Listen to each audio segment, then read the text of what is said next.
अस्सलाम वालेकुम नाज़रीन, प्रोग्राम कराची टुडे और मैं हूं आपका मेज़बान बिलाल खाना। सबसे पहले बात की जाएगी शहर कराची में। हम देखते हैं कि पहली दफ़ा मुत्तहदा कौमी मूवमेंट की अगर बात की जाए तो उनके मरकजी दफ्तर जो कि बादराबाद पर वाक़ है, वहाँ पर वज़ीर आज़म इमरान खान की आमद और मुलाकात की और मुश्किल वक्त में साथ देने की अपील की है इत्तेहादियों से। पहली बार यहाँ पर आए हैं इस दफ्तर वज़ीर आज़म इमरान खान, और जो तहफ़्फ़ुज़ात हैं इनके पाकिस्तान के वो दूर करने की कोशिश की गई है, क्योंकि हम देखते हैं कि अपोजिशन की जानिब से तहरीक अदम एतमाद आते ही इमरान खान साहब इस वक्त मुतहरिक नजर आते हैं और अपने इत्तेहादियों को मनाते भी नजर आते हैं, तबीयत भी दरियाफ्त करते नजर आते हैं, अपने साथियों से भी पूछगछ करते नजर आते हैं। और साथ साथ आज जो गवर्नर हाउस में स्पीच की गई है वो बड़े कॉन्फिडेंट नजर आए चीजों के हवाले से, और कहा कि ये अपोजिशन की आखिरी बारी है और अगर अब ये गिरेंगे तो 2028 तक नहीं उठ सकेंगे। कुछ इस तरह के जुमले थे, स्टेटमेंट्स। इन तमाम चीजों पर बात करेंगे। हमारे नुमाइंदे आज पूरा दिन फील्ड में मौजूद रहे, वो रोदा सुनाएंगे, तमाम चीजें बताएंगे कि क्या हुआ और आज किस तरह से सियासी मुलाकातें रहीं और फिर गवर्नर हाउस में किस तरह स्पीच की गई है इमरान खान साहब की जानिब से। मुजम्मिल फेरोजी नुमाइंदा K21 न्यूज़ ऑन कॉल मौजूद है। मुजम्मिल, जानना चाहूंगा, दिन का आगाज हुआ और वजीर आजम इमरान खान साहब दफ्तर पहुंचे हैं एमक्यूएम पाकिस्तान के, क्या क्या चीजें सामने आई? जी बिलाल, बिल्कुल ऐसा ही है। देखिए, इमरान खान साहब की अंदाजा आप इस बात से लगाएं एमकेएम की अहमियत का कि इमरान खान साहब जो नेशनल स्टेडियम पर उतरे तो सीधे सबसे पहले उन्होंने बहादराबाद का रुख किया और वो सीधे बहादराबाद पहुंचे, जहां पर 55 मिनट तवील मुलाकात हुई। और जो जो तहरीक अदम एतमाद को लेकर मुल्क में जो सियासी दर्जा है और उरूज पे है, वो आज कराची में नजर आया, जो बिलावल इस्लामाबाद में पहुंचा रहे हैं। और इमरान खान वजीर आजम जो है वो कराची में मुतहरिक रहे आज पूरा दिन। और हुकूमती इत्तेहाद में सबसे बड़ी और अहम जमात है और जिस पर सबसे कम इनायत की गई और नजर करम भी बहुत कम रही हमेशा से। एमकेएम पिछले पौने 4 साल से हुकूमती इत्तेहाद की सबसे बड़ी जमात होने के साथ साथ हुकूमत बनाने में भी एक अहम किरदार अदा करने वाली जमात है। और अगर हम इस बात को देखें कि जो तहरीक इंसाफ की 155 नशिस्तें हैं, उसके बाद एमकेएम दूसरी बड़ी जमात है जो इनका साथ दे रही है, जो 7 नशिस्तों के साथ है। मगर फिर भी जो काफ लीग है, मुस्लिम लीग काफ, उसकी सिर्फ 5 नशिस्तें हैं। मगर इमरान खान साहब की हमेशा तवज्जो जो है वो काफ लीग पर ही रही है और वो एमकेएम की तरफ से बड़े मुतमईन और हमेशा पुरएतमाद रहे कि ये लोग साथ नहीं छोड़ेंगे। शायद यही वजह है कि वो पौने 4 साल में पहली दफा बहादराबाद तशरीफ लाए। गो के वो कराची तो मुताबिद बार आ चुके थे, मगर कभी और टाइम भी दिया बहादराबाद में 2-3 दफा उन्होंने, मगर वो बहादराबाद अपनी मसरूफियात की वजह से ना आ सके। मगर इस दफा उन्होंने तमाम शिकवे दूर कर दिए, सबसे पहले आए और उन्होंने फिर हैदराबाद वालों ने भी कोई कसर नहीं छोड़ी। वीआईपी 5 स्टार होटल का उन्होंने अरेंजमेंट किया हुआ था, उनकी हाई टी का, और वो खालिद मकबूल सिद्दीकी ने बड़े फखर से बताया कि हमने वज़ीर आज़म को चाय पिलाई। तो देखें ये हालात हैं। और वो फिर 5 स्टार होटल ठीक है, जब रूबरू बैठे और मुलाकात की है वज़ीर आज़म इमरान खान ने अपने डेलीगेशन के साथ, जो वफाकी वज़रा हैं वो भी वहाँ मौजूद थे, जिसमें असद उमर हैं, शाह महमूद कुरैशी हैं और अली जैदी हैं, ये और फिर साथ साथ गवर्नर सिंध इमरान इस्माइल भी मौजूद थे। क्या तहफ़्फ़ुज़ात पेश किए गए एमक्यूएम की जानिब से अपने इत्तेहादियों को, और जवाब क्या दिया गया पीटीआई हुकूमत की जानिब से? हाँ बिलाल, बड़े मजे की बात यह है कि हमारे जराये भी ये कह रहे हैं और खुद एमकेएम रहनुमाओं का भी यही कहना है कि एमकेएम लोग जितने भी रहनुमा थे वो बिल्कुल खामोश रहे और सिर्फ वजीर आजम की सुनते रहे। उन्होंने अपना कोई मुतालबा सामने नहीं रखा। गो के वो तमाम मुतालबात गवर्नर सिंध के थ्रू पहले ही पहुंचा चुके थे और वो इमरान खान तक पहुंच चुके थे, वही पुराने मुतालबात जो सबसे अहम। और इस वक्त एमकेएम को अगर हम देखें तो एमकेएम 2018 वाली पोजीशन पर खड़ी हुई है।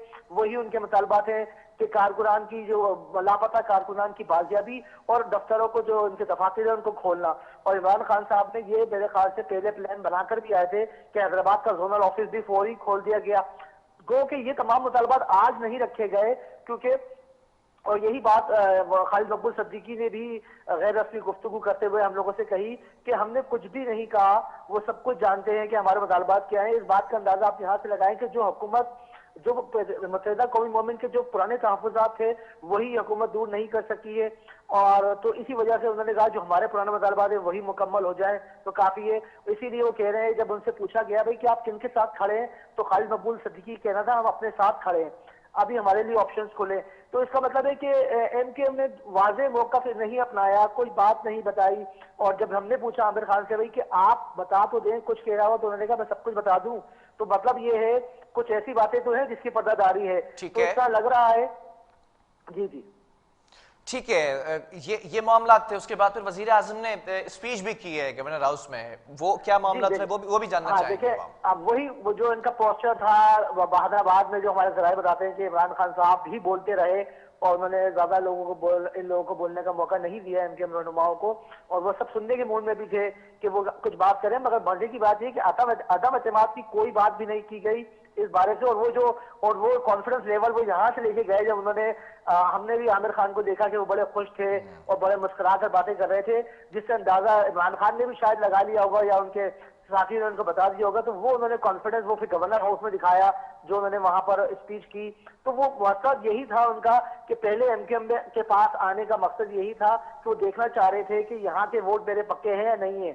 अब वो उन्होंने वहां पर जाकर अपना जो पोस्टर दिखाया और जिससे उन्होंने सबको ललकारा है दोबारा से, वो जो अल्फाज उन्होंने वो नहीं दोहराना चाहता बहरहाल, मगर ये कि उनका कॉन्फिडेंस लेवल बहुत उरूज पर आ गया इमरान खान उनसे मिलने के बाद। उसकी वजह भी एक ये है कि देखिए काफ लीग से वो कि 5 नशिस्तें होने के बावजूद इमरान खान पहले उनसे मिलकर आए, क्योंकि उनको वहां पर सिर्फ शक बात है कि हो सकता है काफ लीग पलटी खा जाए, मगर एमकेएम जो है वो पलटी नहीं खाएगी, क्योंकि खालिद मकबूल सिद्दीकी भी ने कहा कि अभी हम नाराजगी मोल लेने के मूड में नहीं है। तो मतलब आप समझ लें कि अभी तो सीन कुछ इस तरह से है कि एमकेएम जो है वो इनके साथ ही खड़ी है शायद वो, मगर उनकी मुलाकात के बाद आसिफ जरदारी से मुलाकात के लिए भी कई साहबाज जा रहे हैं। अब देखें इसके आगे क्या होता है।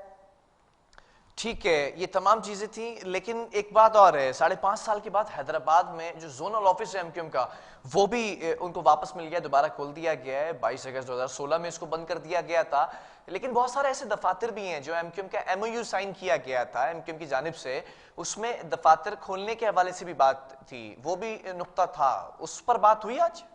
जी बिल्कुल, देखिए नहीं इस पर देखिए बिलाल, आज कोई भी ऐसी बातें, क्योंकि वो जो हमारे जो मुतहदा के जराए हैं उनका कहना है कि हमारे तमाम मुतालबात जो हैं वही हैं जो हमने 2018 में इनको पेश किए थे और अभी तक उन पर ही पेशरफ नहीं हो सकी, तो इसलिए हम कोई दूसरी बात करने के मूड में नहीं। और खालिद मकबूल सिद्दीकी ने भी ये बात दोहराई कि हमने कोई मुतालबा नहीं किया, ना कोई शिकवे शिकायत की। इस पीस की शिकवे शिकायत तो है उनको, मगर उन्होंने की नहीं।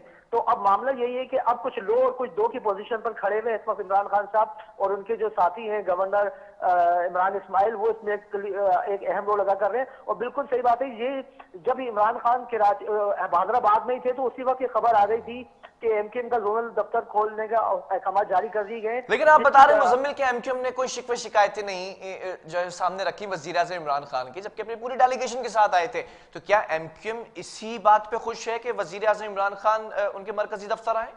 हाँ, मुझे तो ऐसा ही लग रहा है कि 4.25 साल में इमरान खान साहब ने इनको रौनक बख्श दी, तो शायद वो इसी बात पर खुश है कि उनके चले इमरान खान इस बहाने हाथ होगा, क्योंकि मुताबिक बार वो कराची आ चुके थे लेकिन बहादुराबाद कभी भी नहीं आए थे। गोखले उन्होंने उनको टाइम दिया 2-3 दफा जो बहादुराबाद का दौरा करने वाले, मगर वो नहीं आए। और फिर भी देखिए एमक्यूएम को ये क्रेडिट जाता है बिलाल कि जो भी वजीर आजम बना है वो जरूर एमक्यूएम, चाहे पुरानी एमक्यूएम की बात करें या आज वाली, वो जरूर चक्कर लगाता है। तो कराची की जमात होने का ये फायदा तो है इनको, और ये क्रेडिट तो हमें देना ही पड़ेगा कि जो वजीर आजम भी बनता है, बनने से पहले या बनने के बाद, उसको एमक्यूएम वालों से जरूर मिलना पड़ता है। और एमक्यूएम की बलबूते पर ही अभी इस वक्त जो है वो इमरान खान साहब की हुकूमत टिकी हुई है। ठीक है, एमक्यूएम के मरकजी दफ्तर से निकलने के बाद कहाँ कहाँ वजीर आज़म इमरान खान साहब ने दौरा किया और क्या क्या मसरूफियात रही आज उनका जो आज का मेन एजेंडा था बिलाल, वो सिर्फ एमक्यूएम का ही था। और उन्होंने दूसरी मुलाकातें जो रखी, उसके बाद उन्होंने जीडीए के पीर पगारा से मुलाकात करने का उन्होंने कहा था, मगर उन्होंने मना कर दिया, उनकी तबीयत नासाज थी। तो जो जीडीए के अरकान थे उनसे मुलाकात की, वो भी गवर्नर हाउस में बुलाकर उनसे मुलाकात हुई। 5 अरकान से नुसरत सेहर अब्बासी और दूसरे शामिल थे।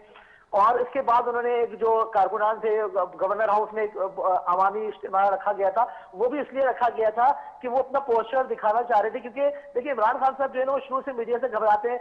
आज ये हालात थे कि ख्वाजा इजहार जो है वो नाराज होकर चले गए बहादुराबाद के ऑफिस से। उसकी वजह ये थी कि उनको अंदर नहीं जाने दिया, वो देर से पहुंचे थे और इमरान खान का प्रोटोकॉल, वज़ीर आज़म का प्रोटोकॉल वहां पहुंच चुका था। मीडिया भी बहुत दूर था, मीडिया को भी बहादुरा ऑफिस से बहुत दूर रखा गया था, कोई मीडिया टॉक नहीं हुई।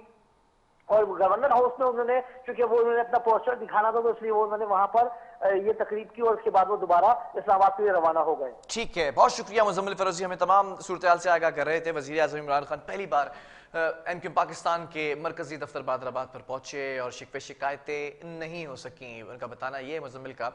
लेकिन एमक्यूएम ने जो तहफ़्फ़ुज़ात का इज़हार किया था, जो शिकवे शिकायतें थीं, जो हमारे प्रोग्राम में भी तस्करा करते रहे कि एमओयू साइन किया गया था, उस पर मुकम्मल तौर पर अब तक अमल नहीं किया गया, जिसमें एक चीज़ और काबिल गौर है कि जो एमक्यूएम के दफातर हैं वो बंद किए हुए हैं। अगर बात करें 2016 से, तो उनको खोलने के हवाले से भी एमओयू के अंदर ये नुक्ता पेश किया गया था।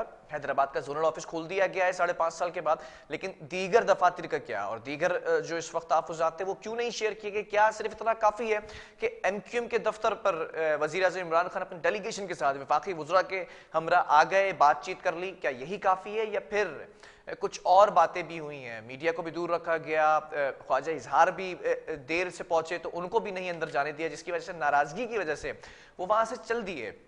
वक्फा लेंगे, फिर उसके बाद कुछ सियासी जो रहनुमा हैं, जो पॉलिटिकल पार्टीज हैं, उनका भी नैरेटिव देखेंगे कि इस वक्त सियासत कराची की किस मोड़ पर खड़ी है।